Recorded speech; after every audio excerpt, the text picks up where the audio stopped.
প্রায় ৩ দশকের দাম্পত্য জীবনে এল ধাক্কা। গতকাল মঙ্গলবার বিচ্ছেদের ঘোষণা দিয়েছেন অস্কারজয়ী সংগীত পরিচালক এ আর রহমান ও সায়রা বানু।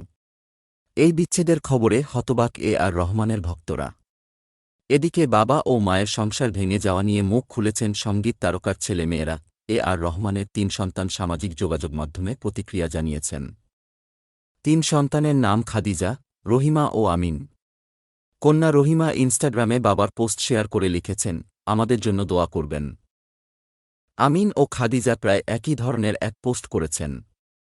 ইনস্টাগ্রাম স্টোরিতে আমিন লিখেছেন, আমরা সবাইকে আমাদের গোপনীয়তাকে সম্মান করার জন্য আবেদন করছি। আপনারা উপলব্ধি করছেন তার জন্য আপনাদের ধন্যবাদ। খাদিজা এক পোস্টে লিখেছেন, এই বিষয়টি যদি একদম গোপনীয়তা ও ব্যক্তিগতভাবে দেখা হয় তাহলে সেটাই ভালো হয়। এদিকে বিচ্ছেদের খবর জানিয়ে এ আর রহমান আর সায়রা বানু যে বিবৃতি দিয়েছেন, মোটা দাগে সেখানে কারণ হিসেবে মানসিক দূরত্বকে উল্লেখ করেছেন তারা।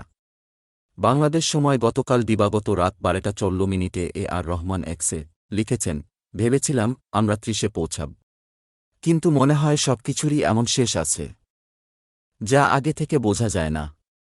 ভাঙা হৃদয়ের ভার স্রষ্টার সিংহাসনও কাঁপিয়ে দিতে পারে। ভঙ্গুর পরিস্থিতিতে সবকিছুর অর্থ খুঁজে পাওয়ার চেষ্টা করছি, যদিও ভেঙে যাওয়া সম্পর্কের টুকরাগুলো আর আগের জায়গা ফিরে পেতে না ও পার। বন্ধুদের উদ্দেশ্যে রহমান আহ্বান জানান, আমাদের জীবনের এই ভঙ্গুর অধ্যায়ে মহানুভবতা ও আমাদের ব্যক্তিগত গোপনীয়তার প্রতি সম্মান জানানোয় আপনাদের ধন্যবাদ জানাই। সায়রা বানুর ভাষ্য, এ সিদ্ধান্ত নেওয়া তার পক্ষে মোটেও সহজ ছিল না। অনেক ব্যথা ও যন্ত্রণা থেকে এ সিদ্ধান্ত নিয়েছেন তিনি।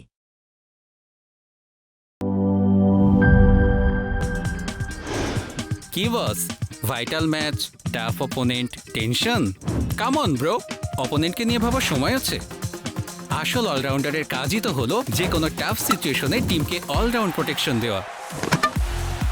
জাস্ট লাইক মাই টাইলক্স, যার অ্যান্টিব্যাকটেরিয়াল এজেন্ট টয়লেটের কোনায় কোনায় পৌঁছে 99% জীবাণু ধ্বংস করে, টয়লেটের কঠিন দাগ ও দুর্গন্ধ দূর করে টয়লেটকে রাখে ক্লিন আর সুবাসিত। টাইলক্স টয়লেট ক্লিনার, ক্লিন মানেই টাইলক্স।